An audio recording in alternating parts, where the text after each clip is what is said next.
Hello hi good afternoon. कैसे हैं आप सब लोग। आशा करती हूँ आप सब लोग ठीक होंगे। मैं वंदना वर्मा आप सभी का स्वागत करती हूँ। आज का जो हमारा प्रैक्टिस सेट है ये हिंदी का है, सीटेट का।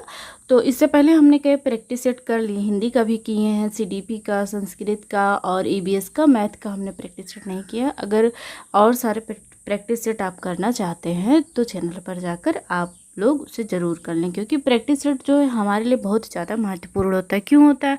क्योंकि हमें ये पता चल जाता है कि जो हमारे क्वेश्चन है कहाँ से बन रहे हैं, और जो क्वेश्चन पूछे जाने का तरीका वो कौन सा है, कौन से क्वेश्चन ऐसे हैं जो बार बार रिपीट हो रहे हैं। ठीक, तो इसलिए प्रैक्टिस सेट आप लोग ज़रूर लगाएं और ज़्यादा से ज़्यादा लगाएं जितना हो सके, जब तक हमारा एग्ज़ाम नहीं होता है।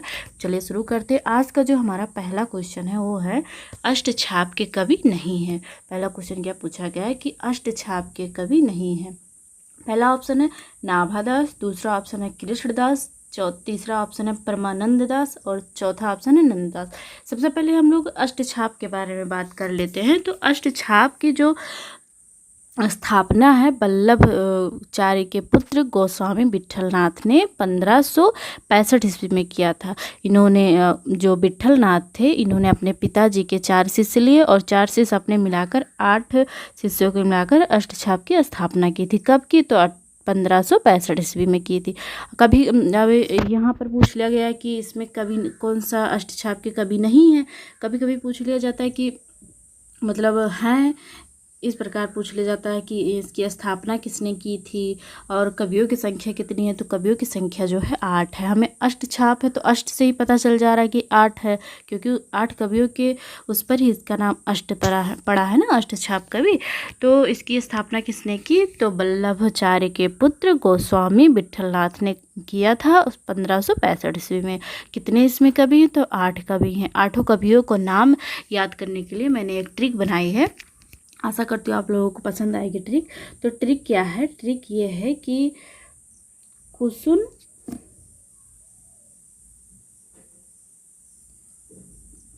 पर के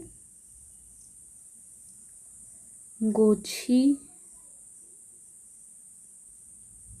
के 4 नंद हैं।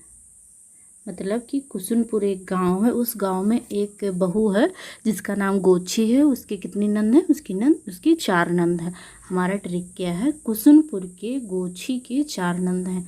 कुसुनपुर एक गांव है, उसमें एक महिला का नाम है गोछी जिसकी कितनी नंद है? 4 नंद है। ठीक, तो कु से हमारा क्या हो गया? कु से हमारा हो गया कुंभन दास, फिर सु से हो गया सूरदास, पर से हो गया परमानंद दास और के से हो गया कृष्णदास, और गोछी में से हम गो लेंगे तो हो जाएगा गोविंद स्वामी, और 6 से होगा छीत स्वामी, और 4 से होगा चतुर्भुज दास, और नंद से हमारा क्या हो जाएगा? नंददास। तो ये हमारा जो ट्रिक है, इस ट्रिक के माध्यम से आप 1 मिनट भी नहीं लगेगा और 8 कवियों के नाम आपको रट जाएंगे। ठीक, तो ये वाली ट्रिक जो है मैंने शॉर्ट वीडियो जो होती है उसमें डाल रखी है, 1 मिनट की है। अगर आप लोग उसे देखना चाहते हो, क्योंकि इस पर लिखना थोड़ा दिक्कत होता है और उसमें अच्छे से मैंने लिख के बताया है, मतलब पूरी इसके अष्टछाप के जितने कवि हैं, इसकी स्थापना किसने की, कैसे हुआ, ये सब पूरा मैंने उसमें डाल रखा है। आप चैनल मतलब शॉर्ट वीडियो को देख सकते हैं, वहाँ ट्रिक भी है। और अभी यहाँ उतने अच्छे से लिख नहीं जा रहा, उसमें अच्छे से दिया गया है। अगर देखना चाहते हैं तो देख सकते हैं। तो हमने भी जाना, तो इसमें से जो हमारा पहला ऑप्शन है नाभादास, ये जो है हमारे अष्टछाप कवियों में से नहीं है।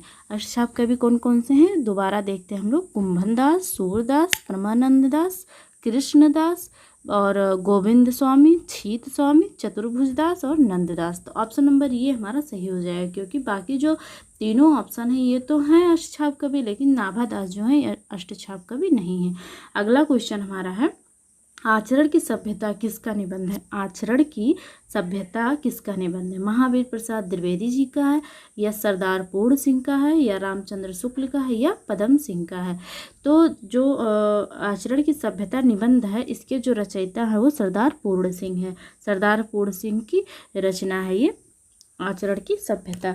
अगर हम इनके और जो सरदार पूर्ण सिंह हैं इनकी और निबंध की बात करें तो एक मजदूरी और प्रेम है, सच्ची वीरता, पवित्रता, कन्यादान और अमेरिका का मस्त कवि वाल्ट हिटमैन, ये इनके निबंध हैं। और इनके अगर नाट्य शास्त्र की बात करें तो संपत्ति शास्त्र, रसज्ञ रंजन, लेखांजलि, ये सब इनके जो हैं वो नाट्य शास्त्र हैं। ठीक,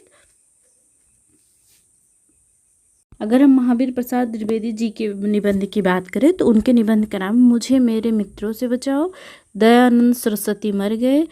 ठीक, ये सब क्या है, इनकी निबंध रचना है। और बहुत सारी रचनाएं, हम सभी का थोड़ा थोड़ा देख लेते हैं। अगर पदम सिंह की रचनाओं के बात करें तो है इनके भाव या मनोविकार, उत्साह, श्रद्धा और भक्ति, करुणा, तज्जा, ग्लानि, लोभ, प्रीति, घृणा, ईर्ष्या, भय, क्रोध।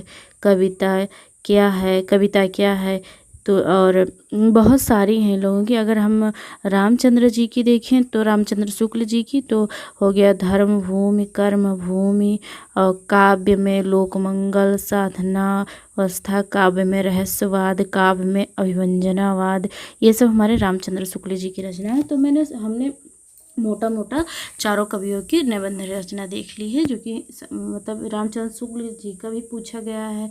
मतलब जो चारों कवि, इन सब का पूछा गया है। कभी निबंध पूछ लिया जाता है, कभी नाटक पूछ लिया जाता है। तो हमें जो इनकी रचनाएं हैं इसे भी ध्यान रखना है।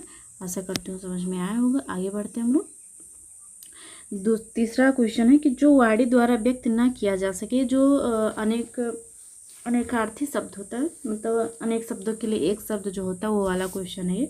जो वाणी द्वारा व्यक्त ना किया जा सके उसे क्या कहते हैं? आत्म साक्षात्कार, स्वानुभूति, अनिर्वचनीय रहस्य। तो इसका जो हमारा राइट आंसर होगा ऑप्शन नंबर सी होगा, अनिर्वचनीय। अनिर्वचनीय हमारा राइट आंसर होगा। अनिर्वचनीय मतलब होता है जो वाणी द्वारा व्यक्त ना किया जा सके। अगर हम आत्म साक्षात्कार की बात करें तो इसका क्या होगा? स्वयं के बारे में ज्ञान होना या जानना, क्या कहलाता है? आत्म साक्षात्कार। अगर हम स्वानुभूति की बात करें तो किसी वस्तु का स्वतः अनुभूति करना, क्या कहलाता है? स्वानुभूति कहलाता है। रहस्य की बात करें तो जो बात किसी को ज्ञात ना हो वो क्या कहलाता है? रहस्य कहलाता है। जो बात किसी को ज्ञात ना हो क्या कहलाता है? रहस्य कहलाता है। आगे बढ़ते हैं हम लोग। अगला क्वेश्चन है कि उत्साह किस रस का अस्थायी भाव है? उत्साह जो है वो किस रस का अस्थायी भाव है? तो उत्साह जो है, पहला ऑप्शन है करुण, दूसरा ऑप्शन है वीर, तीसरा ऑप्शन है हास्य और चौथा ऑप्शन है श्रृंगार। तो अगर हम रस की बात करें तो रसों की जो संख्या है वो कितनी है? 9 रस माने गए हैं। ठीक, रस पहला श्रृंगार रस का अगर अस्थायी भाव हम देखें तो रति होता है। हास्य रस का अस्थायी भाव हास्य होता है। करुण रस का अस्थायी भाव शोक होता है। रौद्र का अस्थायी भाव क्रोध होता है। वीर रस का अस्थायी भाव उत्साह होता है। तो उत्साह किस रस का है? वीर रस का है। तो ऑप्शन नंबर बी हमारा क्या हो जाएगा? राइट आंसर हो जाएगा। श्रृंगार रस का तो हमने देख ही लिया। श्रृंगार रस का क्या होता है? रति होता है। हास्य रस का क्या होता है? हास्य होता है। करुण का क्या होता है? शोक होता है।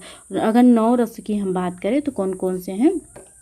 श्रृंगार रस, हास्य रस, करुण रस, रौद्र रस, वीर रस, भयानक रस, विभत्त रस, अद्भुत रस, शांत रस। ठीक, अभी हमारे एग्जाम में पूछ लिया जाता है कि नौवां रस कौन सा है? तो नौवां रस जो है वो शांत रस है। ठीक, तो शांत रस का स्थायी भाव क्या है? निर्वेद, सम या वैराग्य होगा। अद्भुत रस का क्या है? तो विस्मय है। अद्भुत रस का अस्थायी भाव क्या है? विस्मय है। विभत्स का अस्थायी भाव क्या है? जुगुप्सा है। और भयानक रस का अस्थायी भाव भय है। तो ये जो अभी इसमें उत्साह का पूछा गया, अगली बार हो सकता है श्रृंगार का पूछ ले, कभी करुण का पूछ सकता है। तो हमें जितने भी रस हैं उनके नाम और उनके अस्थायी भाव का भी याद रखना है नाम। ठीक है, तो उत्साह का जो अस्थायी भाव होगा वीर रस होगा, वीर होगा। ठीक, अगला क्वेश्चन है कि कवितावली के रचनाकार हैं। कवितावली के रचनाकार हैं, पहला ऑप्शन है सूरदास, दूसरा ऑप्शन है जायसी, तीसरा ऑप्शन है तुलसीदास और चौथा ऑप्शन है धनानंद। तो जो कवितावली है, अगर इसके रचनाकार की हम बात करें तो ऑप्शन नंबर सी हमारा राइट आंसर हो जाएगा। तुलसीदास जी कवितावली के रचनाकार हैं। अगर इनकी हम और रचनाओं की बात करें तो कौन कौन सी हैं, तो सूरसागर, सूरश्रावली, साहित्य लहरी, ये सब क्या है, इनकी रचनाएं हैं। ठीक, और ये भी और भी हैं कई रचनाएं, जैसे बैराग, संदीपनी, रामाज्ञा प्रश्न, रामलला, नाछू, जानकी मंगल, रामचरितमानस। रामचरितमानस जो है कई बार पूछा जा चुका है हमारे एग्जाम में कि रामचरितमानस जो है किसकी रचना है, तो तुलसीदास जी की रचना। पार्वती मंगल, कृष्ण गीतावली, एक कृष्ण गीतावली है, एक केवल गीतावली है। विनायक पत्रिका, दोहावली, बरवर रामायण, ये सब किसकी रचना है, तो सूरदास जी की रचना है। ठीक, आगे बढ़ते हैं हम लोग।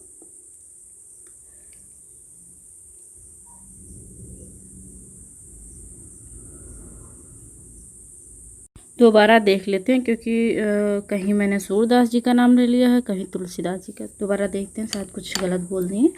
पहले तुलसीदास जी की रचना की बात हम करते हैं। ठीक, तो तुलसीदास जी की जो अन्य रचना है, कविता वाली तो है ही है।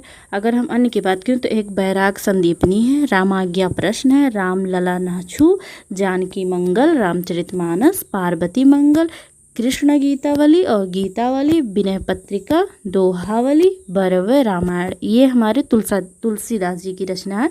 अगर हम सूरदास जी की रचना की बात करें तो सूरसागर, सूरश्रावली, साहित्य लहरी, ये किसकी है, सूरदास जी की रचना है। ठीक, अगर हम मोहम्मद जायसी जी की रचना की बात करें तो पद्मावत, जो कि ये बहुत ही मोस्ट इम्पॉर्टेंट है। पद्मावत बहुत बार पूछा जा चुका हमारे एग्जाम में। पद्मावत, अखरावट, आखिरी कलाम, चित्ररेखा, कहरनामा, मसलानामा, कान्हवत, ये जो है ये हमारे मोहम्मद जायसी जो थे उनकी रचना है। और ये अगर पूछा जाए कि ये किस काव्य धारा के थे मोहम्मद जायसी, तो मोहम्मद जायसी जो थे ये सूफी काव्य धारा के कवि थे। ठीक, अब कौन बच रहे हैं, धनानंद जी बच रहे हैं। अगर इनकी रचना की हम बात करें तो सुजान, सार, इश्कलता, बिहर लीला, वियोग वैली, कोकसार, कृपानंद, रस, कैलिवल्ली, यमुनायस आदि जो है ये धनानंद जी की रचनाएं हैं। तो हमने चारों लोगों की रचनाओं के बारे में देख लिया क्योंकि पूछा जा सकता है हमारे एग्ज़ाम में। तो अगर जैसे अभी मतलब ये ज़रूरी थोड़ी एक बार पढ़ लियो तो याद हो गया, नहीं हो रहा तो आप कोई रफ में एक जगह नोट कर लीजिए। 2-3 बार पढ़ेंगे तो वैसे याद हो जाएगा। अभी जो हम बोल रहे हैं रचना है उसे आप लिख सकते हैं कहीं भी, और जब भी सोने जा रहे हो या वैसे कुछ काम कर रहे हो तो उसे देख लें अपना, क्योंकि अगर आप रचनाएँ जो हैं ये रट कर ही याद करना पड़ेगा, वैसे नहीं याद होगा कि हाँ माइंड से आप याद कर लें। भूषण किस काल के कवि हैं, भूषण जी किस काल के कवि हैं? पहला ऑप्शन है वीरगाथा काल के, दूसरा ऑप्शन है भक्ति काल के, तीसरा ऑप्शन है रीति काल के और चौथा ऑप्शन है आदिकाल के।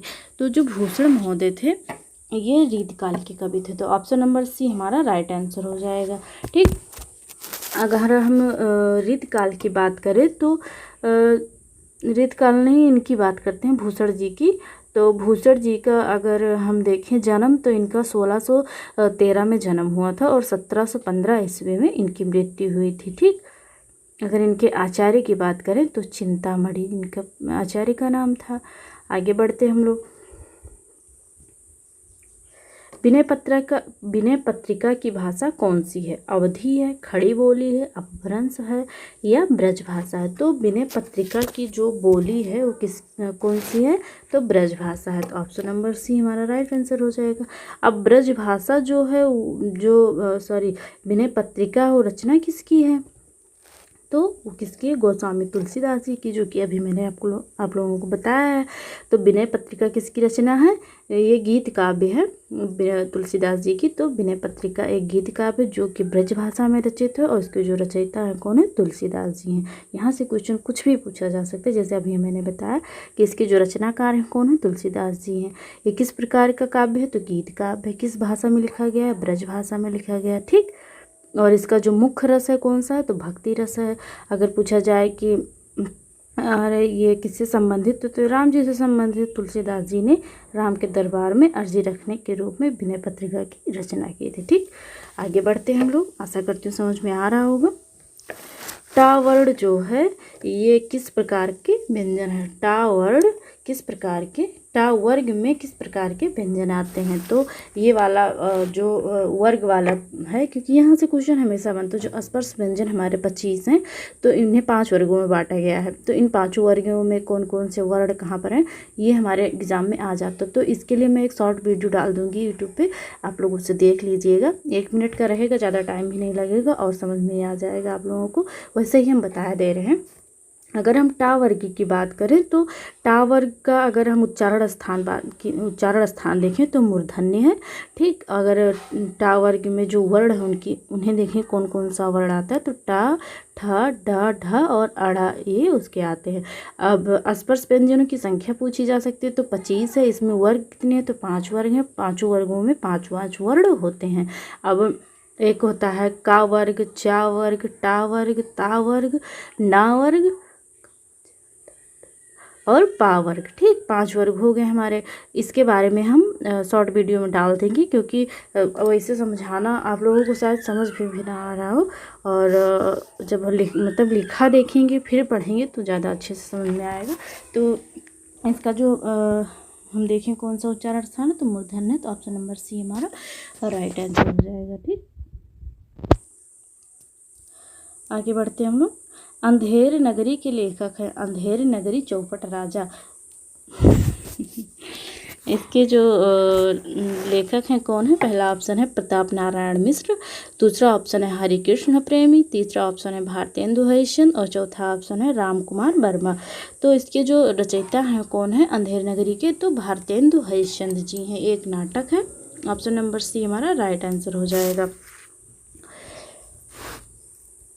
अगर हम इनके अन्य नाटक की बात करें तो एक है इनका वैदिकी हिंसा, हिंसा न भवति, और दूसरा है विपस्स विषमोषधम प्रेम योगिनी, तीसरा ऑप्शन है भारत दुर्दशा, मतलब तीसरा नाटक है भारत दुर्दशा, चौथा नील देवी और एक है सती प्रताप। ये इनकी क्या है, नाटक है, अन्य नाटक हैं। एक तो इसमें दिए गए हैं अंधेर नगरी। ठीक, और अगर हम राम कुमार वर्मा जी की रचना देखें तो एक है कि कौमुदी महोत्सव, विजय पर्व, राजरानी सीता, चारुमित्रा, ये क्या है राजकुमार वर्मा जी की नाटक है। ठीक, आगे बढ़ते हैं हम लोग। आदिकाल में पहेलियाँ लिखने वाले कवि कौन थे, आदिकाल में पहेली लिखने वाले कवि कौन थे। पहला ऑप्शन दिया गया है जगनिक, खुसरो, सरहपा, गोरखनाथ। तो आदिकाल में जो पहेली लिखने वाले कवि थे वो कौन थे, अमीर खुसरो थे। तो अब ऑप्शन नंबर बी हमारा राइट आंसर हो जाएगा। अमीर खुसरो क्या थे, आदिकाल में पहेली लिखने वाले कवि थे। इनका अगर पूरा नाम देखें तो अब्दुल हसन था। इनका पूरा नाम क्या था, अब्दुल हसन था। ठीक, अगर हम अमीर खुसरो के बारे में थोड़ी और बात करें तो अमीर खुसरो को खड़ी बोली के प्रथम कवि माने जाते हैं। अमीर खुसरो जो थे ये हिंदी खड़ी बोली के प्रथम कवि माने जाते हैं। अगर इनके द्वारा जो रचित ग्रंथ है उसकी बात करें तो खालिक बारी, पहेलियाँ, मुकरियाँ, दो सुखने तथा गज़ल इनके क्या हैं, रचना। अगर हम सरहपा की बात करें तो सरहपा जो थे ये आदिकाल के कवि थे। इन्हें सरहपा को हिंदी का प्रथम कवि माना जाता है। सरहपा को हिंदी का प्रथम कवि माना जाता है। यहाँ से क्वेश्चन इस प्रकार बनता है कि हिंदी का प्रथम कवि किसे कहा जाता है, या हिंदी खड़ी बोली के आदि कवि किसे कहा जाता है। इस प्रकार के क्वेश्चन बन जाते हैं, तो इन्हें आपको ध्यान रखना है। हिंदी खड़ी बोली के जो आदि कवि हैं कौन है, तो अमीर खुसरो हैं। और हिंदी का प्रथम कवि किसे माना जाता है, तो सरहपा को माना जाता है। ठीक, अगर हम गोरखनाथ जी की बात करें तो गोरखनाथ जी को हिंदी साहित्य में 60 चक्रों वाला योग मार्ग का प्रारंभ किया था। इन्होंने गोरखनाथ जी जो थे इन्होंने हिंदी साहित्य में 60 चक्रों वाला योग मार्ग प्रारंभ किया था।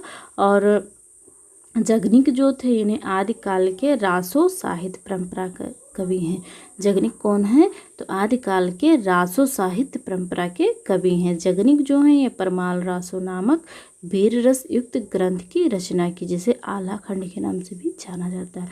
तो इनकी रचना क्या है, परमाल रासो, जो कि वीर रस से युक्त ग्रंथ है और इसे आला खंड के नाम से भी जाना जाता है। ठीक, तो आगे बढ़ते हैं हम लोग।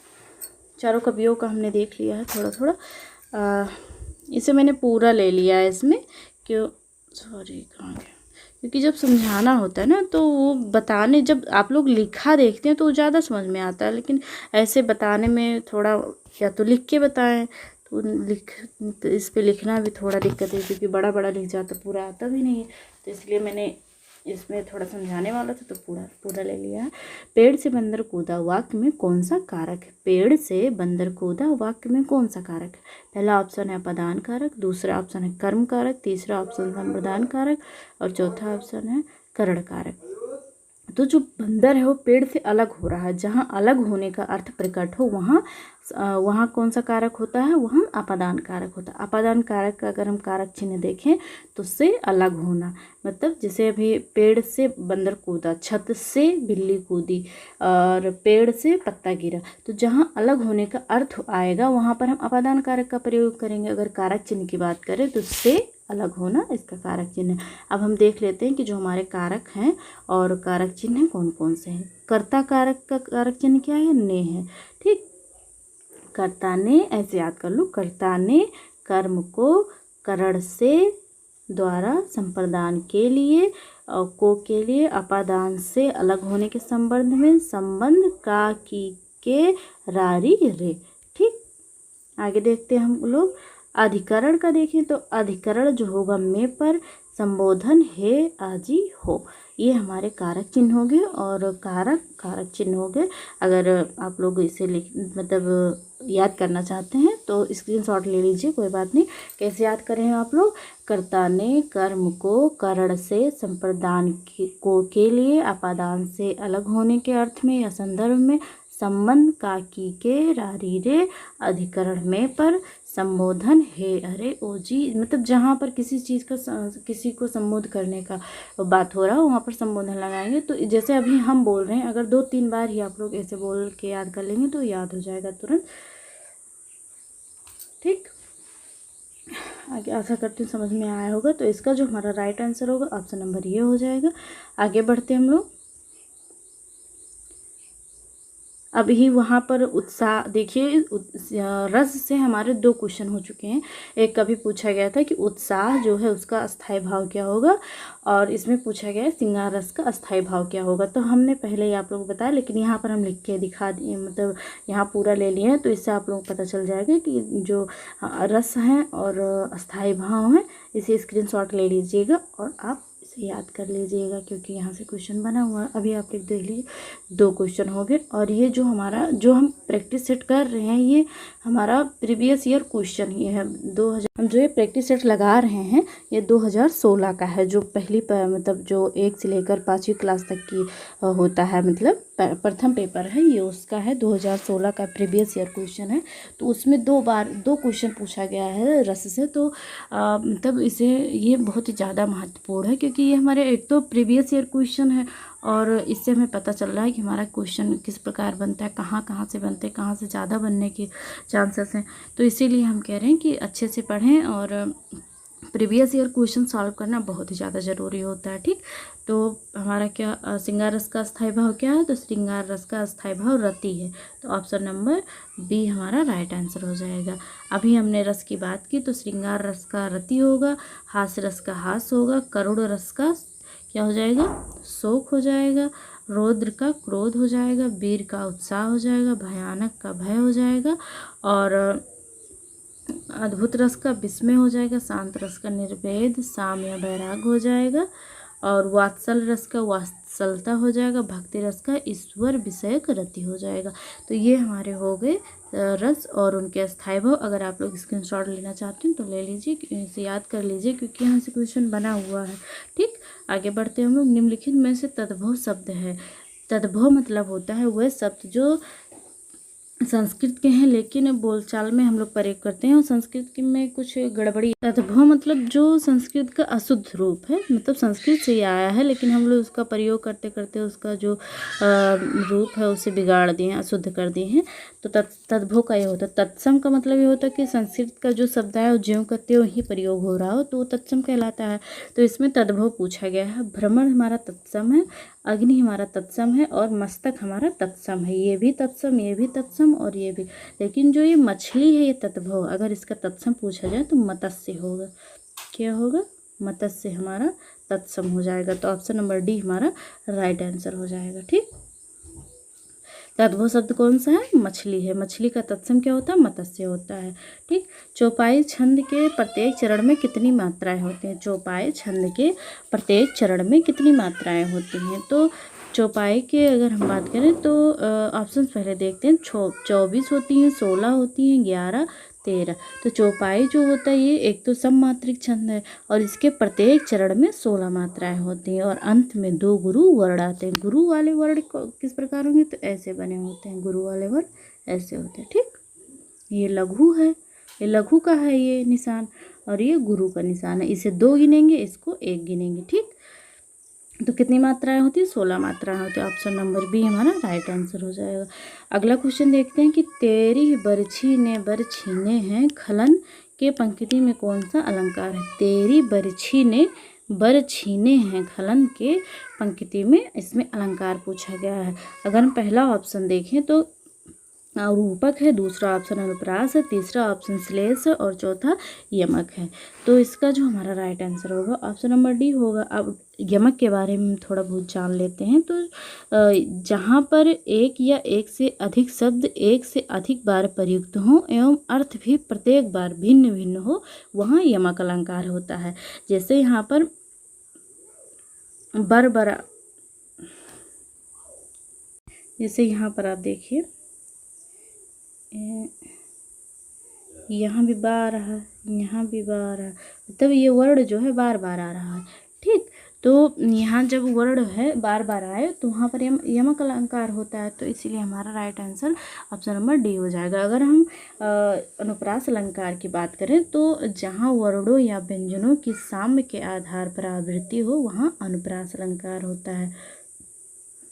श्लेष की बात करें तो श्लेष का अर्थ होता है चिपकना या मिलना या संयोग। जहाँ एक शब्द के साथ अनेक अर्थ चिपके हों वहाँ श्लेष अलंकार होता है। जैसे रहीमन पानी राखिए, बिन पानी सब सून, पानी गए न उभरे, मोती मानस शून। तो यहाँ पर पानी तो एक ही बार दिया गया लेकिन जो इसका अर्थ 3 बार निकल रहा है। अगर मनुष्य का पानी मतलब उसकी जो उसका जो मान मर्यादा अगर वो मिट जाए तो उसका, जिसे कहते हैं नहीं तुम्हारा पानी मर गया, इस आदमी का तो पानी मर गया है, मतलब उसकी मान मर्यादा जो है या उसका जो लज्जा है वो ख़त्म हो गई है। अगर चूने से पानी निकाल दिया जाए तो वो भी बेकार हो जाता है और मोती जो वो भी पानी में ही बनता है। तो यहाँ पर तीनों के लिए क्या है? पानी ही की आवश्यकता है। ठीक, तो ये हमारा हो गया श्लेष अलंकार। हमने चारों अलंकार देख लिए हैं। आगे बढ़ते हैं।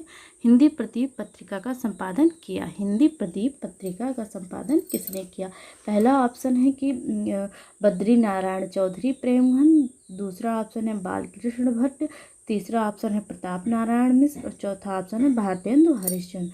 तो हिंदी प्रदीप पत्रिका के जो संपादक हैं बालकृष्ण भट्ट हैं। तो ऑप्शन नंबर बी हमारा राइट आंसर हो जाएगा। ठीक, अगर हम इसके कब प्रकाशित हुआ इसकी बात करें तो हिंदी प्रदीप पत्रिका जो है 1877 ईस्वी में प्रकाशित हुआ था। यह जो है एक मासिक पत्रिका है। ठीक, अगर हम भारतेंदु हरिश्चंद्र जी की पत्रिका की बात करें तो कवि वचन सुधा, हरिश्चंद्र मैगजीन, बाला बोधनी नामक पत्रिका, इन सब का संपादन किसने किया? तो भारतेंदु हरिश्चंद्र जी ने किया था। आनंद कादम्बिनी, नागरी, नीरद, इन सब पत्रिका का संपादन बद्री नारायण चौधरी जी ने किया था और प्रताप नारायण मिश्र जी ने ब्राह्मण नामक पत्रिका का संपादन किया था। तो हमने सभी के पत्रिका का नाम देख लिया है। अगर आप लोग पत्रिका और उनके जो संपादक हैं, इसे मैंने शॉर्ट में डाल रखा है, मतलब ज़्यादा नहीं, क्योंकि शॉर्ट वीडियो में बहुत ज़्यादा नहीं हो पाता है।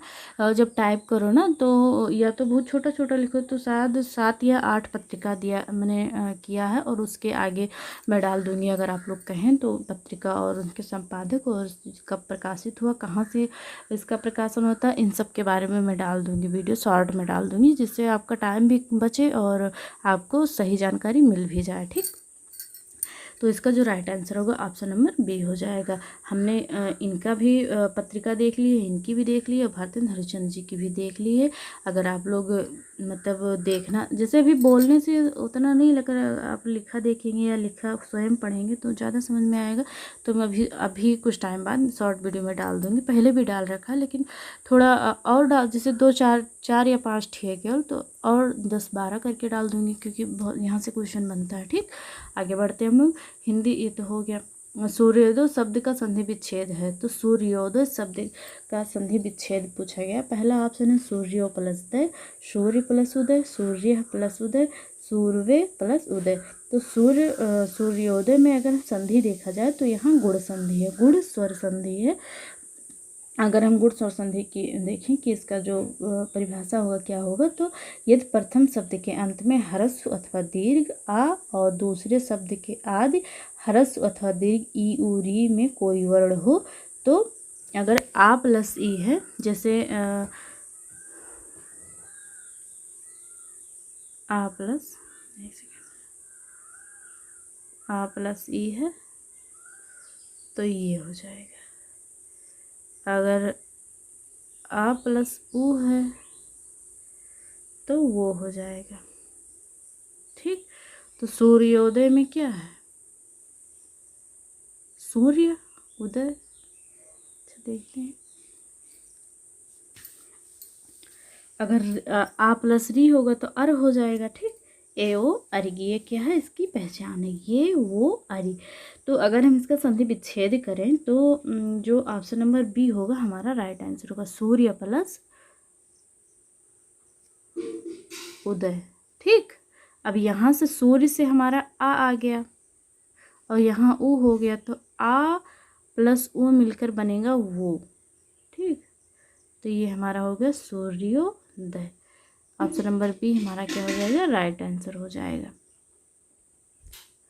यथाशक्ति में समास है, यथाशक्ति में कौन सा समास है, तो यथाशक्ति की अगर हम बात करें तो यथाशक्ति पहले ऑप्शन देखते हैं, तो अव्ययीभाव समास, दूसरा ऑप्शन है तत्पुरुष समास, तीसरा ऑप्शन है द्विगु समास और चौथा ऑप्शन है कर्मधारय समास।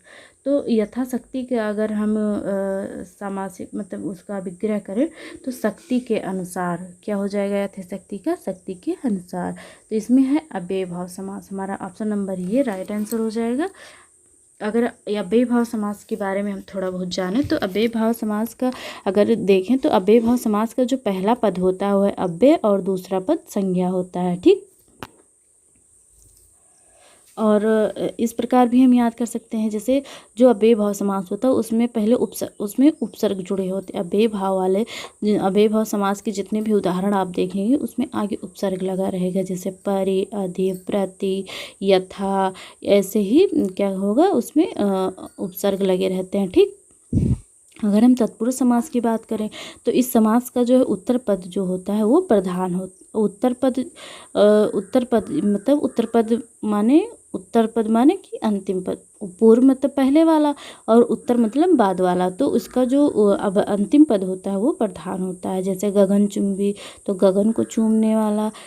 कर्मधारय की बात करें तो कर्मधारय का जो प्रथम पद होता है वो विशेषण होता है और विशेष अथवा संज्ञा होता है। जैसे महाकवि, तो महान है जो कवि।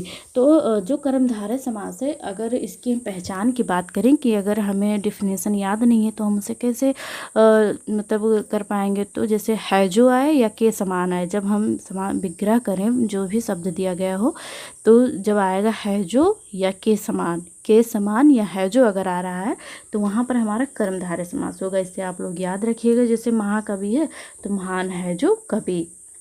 गगन चुंबी, गगन को चूमने में, तो तत्पुरुष का हो गया। ठीक, तो आगे बढ़ द्विगु समास का देखते, जिस समास का जो है जिस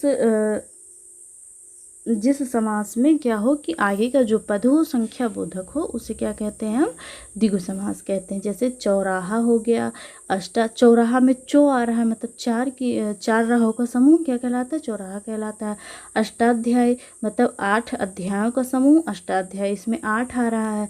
त्रिभुवन मतलब 3 भवनों का समूह, तो उसमें त्रिभुवन हो गया। तो जहाँ पर पहले संख्यावाचक शब्द हो वो हमारा द्विगु हो जाएगा। आशा करती हूँ आप लोगों को समझ में आ रहा होगा। आगे बढ़ते हैं। इनमें से कौन सा शब्द तद्भव है?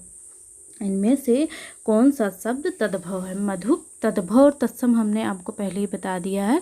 तद्भव किसे कहते हैं? जो संस्कृत का बिगड़ा रूप है, मतलब कि पहले तो शुद्ध आया था लेकिन उसे हम बोलचाल की भाषा में घिसते घिसते इतना घिस गया कि वो अशुद्ध हो गया है। और तत्सम क्या हो गया कि जो पहले जिस प्रकार संस्कृत की भाषा थी, मतलब जो शब्द संस्कृत के जिस प्रकार आए थे अभी उसी प्रकार प्रयोग किए जा रहे हैं, तो हमारे तत्सम हो जाएंगे। इसमें तद्भव पूछा गया है, मतलब अशुद्ध रूप पूछा गया है, जो कि हम बोलचाल की भाषा में बात करते हैं। जैसे मधुप, मधुकर, भरमर और भंवरा, तो ये जो तीनों ऑप्शन ये इतने दिए गए हैं ये तत्सम है, और ये सारे ही जो भंवरा है इसका पर्यायवाची है, और भंवरा ये तद्भव है। ये हम बोलचाल की भाषा में प्रयोग करते। किसी के मुंह से आपने भ्रमर कहते हुए नहीं सुना होगा, या मधुप या मधुकर। तो इसका जो हमारा राइट आंसर होगा ऑप्शन नंबर डी हो जाएगा। भंवरा जो है ये हमारा तद्भव शब्द है। आगे बढ़ते हैं। मुदरी का तत्सम रूप है। तत्सम और तद्भव से ये तीसरा क्वेश्चन हमारा है, जो कि 2016 का ये प्रीवियस ईयर क्वेश्चन पेपर है, जिसे हम लोग सॉल्व कर रहे हैं, मतलब प्रैक्टिस सेट लगा रहे हैं। तो 2 हमारे रस से पूछे गए हैं, और तीसरा क्वेश्चन ये है जो हमारा तद्भव तत्सम पूछा गया। तो आप लोग प्लीज़ ध्यान रखिएगा इस चीज़ को। अगर आप लोग कहेंगे तद्भव तत्सम लाने के लिए तो मैं तद्भव और तत्सम की अलग से वीडियो बनाकर डाल दूँगी, आप देख सकते हैं। लेकिन जब आप लोग कहेंगे तब मतलब कमेंट करके आप बता सकते हैं ना कि हाँ मैं ये टॉपिक आप बता सकते हो, या मुहावरा हो गया, पर्यायवाची शब्द हो गया, तद्भव तत्सम विलोम, ये सब अगर आप लोग पढ़ना चाहते हैं। वैसे मैंने मुहावरे का कम से कम 200 या 150 मुहावरे मैंने पहले ही डाल रखी है, और जो अनेक शब्दों के लिए एक शब्द ये भी मैंने डाल रखा है। ये 2 चीज़ें तो मैंने कर दी थी, लेकिन पर्यायवाची विलोम ये सब मैंने इसलिए नहीं करवाई कि अगर आप लोग पढ़ना चाहते हो तभी मैं करवाती। तो ये अगर आप लोग कहेंगे कमेंट में डाल दीजिएगा। अगर आप लोगों को तद्भव तत्सम अलग से पढ़ना होगा तो मैं वीडियो बनाकर डाल दूँगी। पहले अपना क्वेश्चन देखते हैं। तो मुद्री का तत्सम रूप, मतलब जो संस्कृत का जो का त्यो रूप हम लोग प्रयोग करते हैं, मतलब शुद्ध रूप, वो कौन सा है? मुस्वे, मुंदरी, मुद्रिका और मुद्रिका। तो इसमें से आपको आप खुद ही बताइए, इसमें आपको क्या सही लग रहा है? ये तो हो ही नहीं सकता है। मुंदरी ये भी नहीं, मुद्रिका ये भी नहीं होगा, ये तीनों हमें गलत लग रहा है, लेकिन जो मुद्रिका है ये हमारा सही है, तत्सम शब्द है। ठीक, अगला क्वेश्चन। निम्नलिखित में से कौन सा निबंध हजारी प्रसाद द्विवेदी का नहीं है? अशोक के फूल, कुटज, विचार प्रवाह, वृत्ति और विकास। तो इसमें आप लोगों को जो हजारी प्रसाद द्विवेदी जी हैं इनकी रचना दिखाना था हमें, इसलिए मैंने इसे नीचे डाल दिया है। तो वृत्ति और विकास शांति प्रिय द्विवेदी के निबंध हैं, जो हजारी प्रसाद द्विवेदी जी हैं। वृत्ति और विकास इसका हमारा राइट आंसर होगा। अगर इनके हम अन्य रचनाओं की बात करें तो जैसे हो गया कि कवि और काव्य, साहित्यिक, जीवन यात्रा, संचारणी, युग और साहित्य, समय की धरातल, प्रतिष्ठान और साकल्य आधान, ये सब क्या है इनके निबंध हैं। जबकि अशोक के फूल, कुटज, विचार और वितर, कल्पलता, मध्यकालीन धर्म साधना, विचार प्रवाह, साहित्य सहचर, आलोक पर्व, ये सब हजारी प्रसाद द्विवेदी जी का निबंध संग्रह है। ठीक,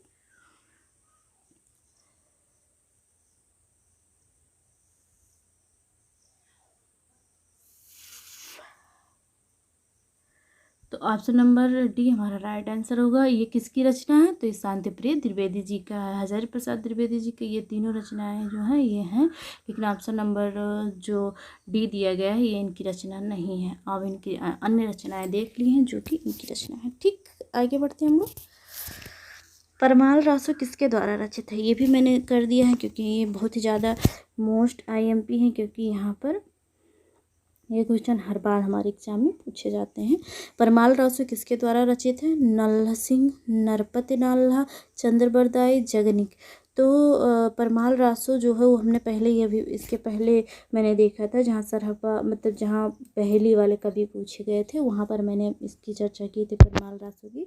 तो जो परमाल रासो है ये किसकी रचना है? जगनिक की रचना है। तो जिसे आल्हा खंड भी हम लोग कहते हैं, वीर रस की उसमें वो है, प्रधानता है। तो परमाल रासो जगनिक की रचना से आल्हा खंड कहते हैं। बीसल देव रासो ये नरपति नाल्ह की रचना है। विजय पाल रासो नल सिंह की रचना है। अब पृथ्वी रासो चंद्रप्रदाय की रचना है। ये हजारों बार पूछा जा चुका है, ये सारे पूछे जा चुके हैं, लेकिन बहुत बार पृथ्वीराज रासो पूछा जा चुका है, क्योंकि कभी कभी ये पृथ्वीराज रासो ऐसा लगेगा कि ये किसी कवि का नाम है, लेकिन नहीं, इसकी ये रचना है, मतलब ग्रंथ है, और इसके जो रचनाकार हैं चंद्रप्रदाय हैं। आगे बढ़ते हैं हम लोग। दुल्हिन गावह मंगल चार, हम घर आए राजा राम भरतार। मतलब कि ये पंक्ति जो है किसकी है? तो इस प्रकार के भी हमारे क्वेश्चन बनते हैं, तो मैंने ये भी ले लिया था कि इस प्रकार मैं आपको 4 पंक्तियाँ बता दूँगी। जैसे तुलसीदास जी की पंक्ति है, या कबीरदास जी की, या सूरदास जी की। तो ये जो पंक्ति है ये कबीरदास जी की है। अगर हम तुलसीदास जी की पंक्ति की बात करें,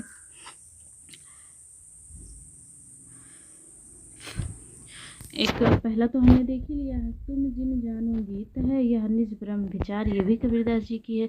रविदास जी की अगर पंक्ति है जो पूछी जाती है हमारे एग्जाम में, प्रभु जी तुम चंदन हम पानी, जाकी अंग अंग वास समानी।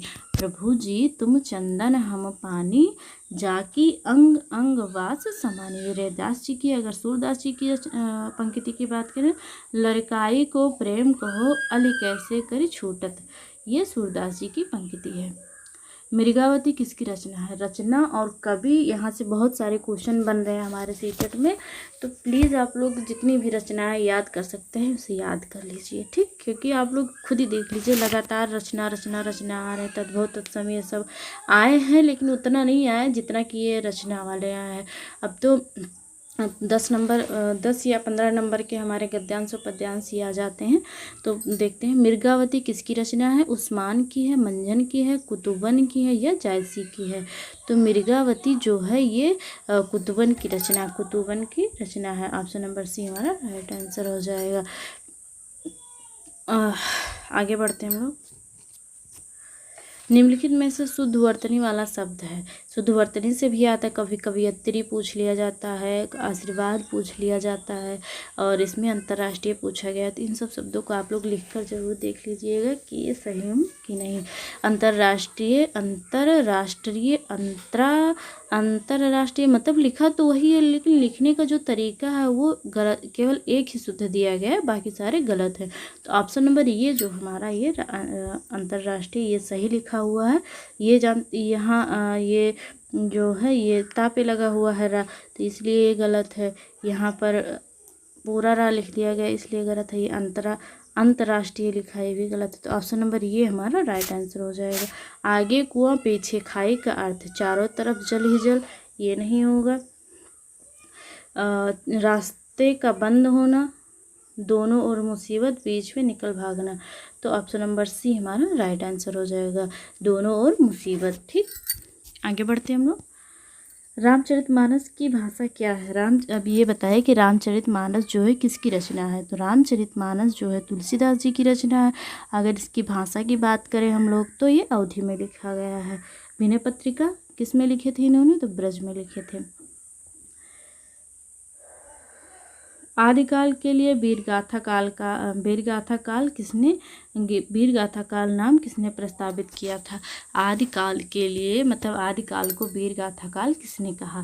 पहला ऑप्शन है डॉक्टर रामकुमार वर्मा, दूसरा ऑप्शन है महापंडित राहुल सांस्कृत्यायन, तीसरा ऑप्शन है आचार्य रामचंद्र शुक्ल, चौथा ऑप्शन है आचार्य हजारी प्रसाद द्विवेदी। तो इसका जो हमारा राइट आंसर है ऑप्शन नंबर सी है, मतलब आचार्य रामचंद्र शुक्ल। और सबके हम देख लेते हैं कि किसने आदिकाल को किस नाम से जाना। तो प्रवक्ता जो थे मतलब कि जॉर्ज ग्रियर्सन ने आदिकाल को क्या कहा है? तो चारण काल कहा है। मिश्र बंधु ने प्रारंभिक काल कहा है। आचार्य महावीर प्रसाद द्विवेदी जी ने बीजवपन काल कहा है आदिकाल को। रामचंद्र शुक्ल ने वीरगाथा काल कहा है। और पंडित राहुल सांस्कृत्यायन जी ने सिद्ध सामंत काल कहा है। राम कुमार वर्मा जी ने क्या कहा है, तो संधिकाल एवं चारण काल। हजारी प्रसाद त्रिवेदी जी ने आदिकाल कहा है। तो इससे आप लोग स्क्रीनशॉट ले लीजिए, क्योंकि यहाँ से क्वेश्चन कुछ भी पूछा जा सकता है। अभी पूछा गया है कि किसने वीर गाथा काल का आदिकाल को पूछा जा सकता है कि स्क्रीनशॉट आप लोग ले लीजिए और कहीं लिखकर उसे किसी भी रफ कॉपी में नोट करके 2-3 बार पढ़ लीजिए, याद हो जाएगा। ठीक। अगला जो हमारा क्वेश्चन है, ये विलोम शब्द से उत्कर्ष शब्द का विलोम क्या होगा। तो उत्कर्ष का विलोम, पहला ऑप्शन है पतन, दूसरा ऑप्शन दिया गया है कि अपकर्ष, तीसरा है अपभ्रष्ट और चौथा है विकर्ष। तो इसका जो हमारा राइट आंसर हो, उत्कर्ष का जो विलोम होता है वो अपकर्ष होता है, और पतन का क्या होगा विलोम, तो उत्थान होगा। ठीक। आगे बढ़ते हैं हम लोग। आनंद कादम्बिनी के संपादक कौन है। आनंद कादम्बिनी के जो संपादक हैं वो कौन है। पहला ऑप्शन है बाबू महादेव सेठ, दूसरा ऑप्शन है चंद्रधर शर्मा गुलेरी, तीसरा ऑप्शन है बद्री नारायण चौधरी प्रेमघन, चौथा ऑप्शन है अंबिका प्रसाद व्यास। तो जो आनंद कादम्बिनी है, इसके जो रचयिता हैं या संपादक हैं, ये कौन है, तो option number C, Badri Narayan Chaudhary Premghan ji हैं। आनंद कादम्बिनी पत्रिका है ये, इसके संपादक हैं। ठीक।